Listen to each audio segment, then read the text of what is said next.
walang humpay. Samantalang hinihintay si Jesus na poong mahal. Hallelujah,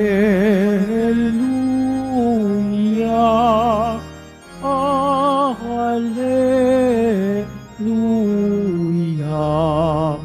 hallelujah, hallelujah.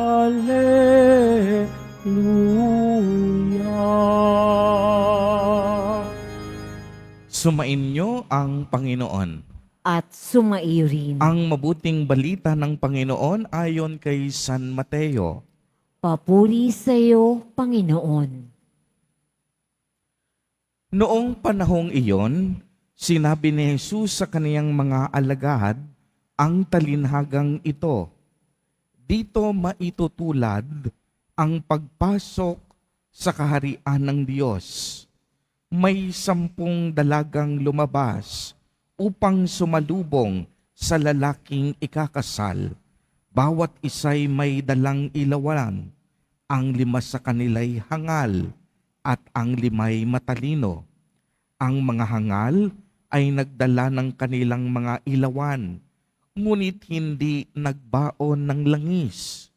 Subalit ang matatalino'y nagdala ng langis bukod pa sa nasa kanilang ilawan. Nabalam ng dating ang lalaking ikakasal, kaya't inantok silang lahat at nakatulog. Ngunit ng hating gabi na'y may sumigaw, "Narito na ang lalaking ikakasal, salubungin ninyo." Agad nagbangon ang 10 dalaga at inayos ang kanilang ilawan. Sinabi ng mga hangal sa matatalino, "Bigyan naman ninyo kami ng kaunting langis. Andap-andap na ang aming mga ilawan Bakit hindi magkasya ito sa ating lahat?" Tugon ng matatalino, "Mabuti pa'y pumunta kayo sa nagtitinda at bumili ng para sa inyo." Kaya't lumakad ang 5 hangal na dalaga. Samantalang bumibili sila, tumating ang lalaking ikakasal at ang 5 nakahanda ay kasama niyang pumasok sa kasalan at ipininid ang pinto. Pagkatapos, dumating naman ang 5 hangal na dalaga. "Panginoon, papasukin po ninyo kami," sigaw nila. Ngunit tumugon siya, "Sinasabi ko sa inyo, hindi ko kayo nakikilala. Kaya't magbantay kayo, sapagkat hindi ninyo alam ang araw ni ang oras." Ang mabuting balita ng Panginoon. Pinupuri ka namin, Panginoong Hesukristo. Magsiupo muna po ang lahat. Magandang umaga po sa inyong lahat, mga kapatid kay Kristo. Sa lahat po ng ating mga taga-subaybay sa iba't ibang online platforms at sa lahat ng ating mga kadiboto sa iba't ibang panig ng Pilipinas at maging sa buong mundo kung saan tayo ay naaabot ngayon ng ating live streaming. Mapayapang umaga din po sa inyong lahat. Purihin at dakilain natin ang ating Panginoon, ang mahal na poong Jesus Nazareno. Mga kapatid kay Kristo at mga kadiboto, malugod po namin kayong tinatanggap sa Basilica Minor at Pambansang Dambana ni Jesus Nazareno. Kung mapapansin po ninyo ang mga pagbasa at ebanghelyo ng mga nagdaang araw, ito ay tungkol sa mga Pariseo at Eskriba. Tinilugsa ni Jesus Nazareno ang mga Pariseo at mga Eskriba dahil sa galing ng kanilang pananalita, ngunit kulang sa kanilang pagkilos at paggawa. Kaya kung inyong mapapansin, mailang beses at mailang ulit sinabi ni Jesus Nazareno ang salitang mapag-imbabaw. Kung tutuusin, ang mga Pariseo at Skriba, sila ay dalubhasa ng batas. Ibig sabihin, punong-puno ng kagalingan, punong-puno ng karunungan ang kanilang pag-iisip. Dahil sila ang tagagawa at tagapagturo ng batas. Kaya nga kung inyong mapapansin, mula sa 10 utos na ipinagbili ng Diyos Ama kay Moises, ang 10 utos na ito nanganak ng maliliit na utos na umabot ng mahigit sa 600 mga utos. At sa mga utos na ito, alam ng mga eskriba at pariseo. Subalit ang nakalulungkot, sila mismo ang nangungunang lumalabag sa mga batas na ito. Kaya nga ang habili ni Jesus Nazareno, kapag naririnig nyo ang mga pariseo at skriba na nangangaral, pakinggan ninyong mabuti ang kanilang sinasabi. Matututo kayo sa kanilang mga pangaral, ngunit nagbanta at nagbabala siya. Huwag ninyong susundin ang kanilang mga ikinikilos at isinasagawa dahil taliwas ang kanilang utos sa kanilang kilos. Kaya nga ang paanyaya sa atin ni Jesus Nazareno, dapat sumunod tayo hindi lang sa ating mga salita, kung hindi sa ating pagkilos at paggawa. At sa ating ebanghelyo naman ngayon, sa araw na ito, gumamit si Jesus Nazareno ng talinhaga. At ano po ang ibig sabihin ng talinhaga? Ang talinhaga ay mga makalupang kwento na may makalangit na kahulugan, na may mga makalangit na aral na ating kapupulutan, at ang mga parabola ay talinhaga, lahat tungkol sa paghahari o kaharian ng Diyos. At ang tema ng ating talinhaga tungkol sa 10 dalaga ay tungkol sa karunungan. Ano ba ang ibig sabihin ng tunay na karunungan? Kaya nga kung inyong mapapansin, ang mga eskriba at mga pariseo, taglay ang karunungan ng pag-iisip, ngunit sa lahat, sa karunungan ng kalooban, mabuting paggawa at pakikipagkapwa-tao.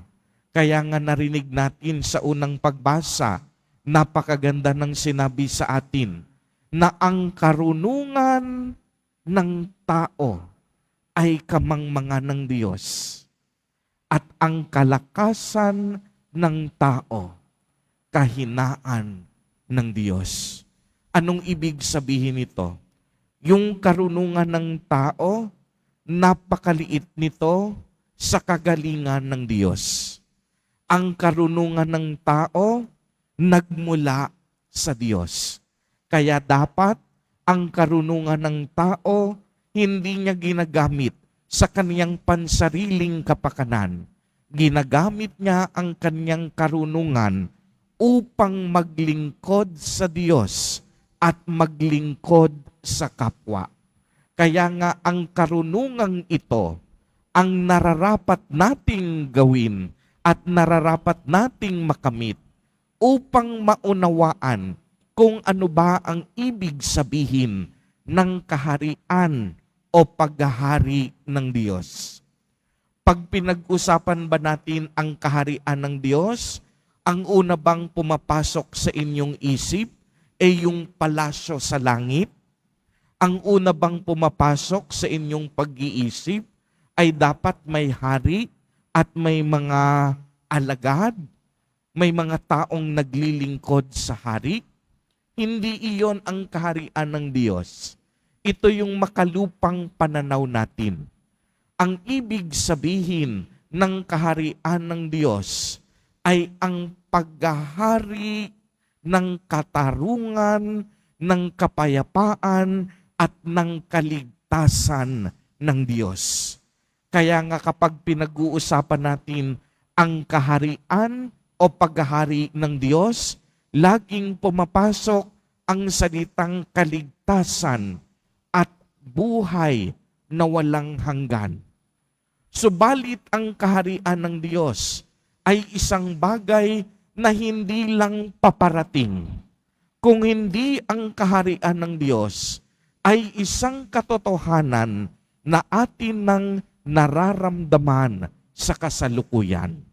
Ibig sabihin nito, nalalasap na natin ang kaharian ng Diyos sa ating panahon.